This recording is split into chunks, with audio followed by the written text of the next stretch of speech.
Di mo maintindihan kung ba't ikaw ang napapagpan ng halik ng kamalasan.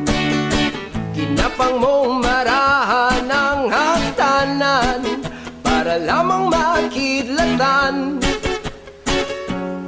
sa kaitaas-taasan. Ngunit kaibigan, huwag ka magpapasindak.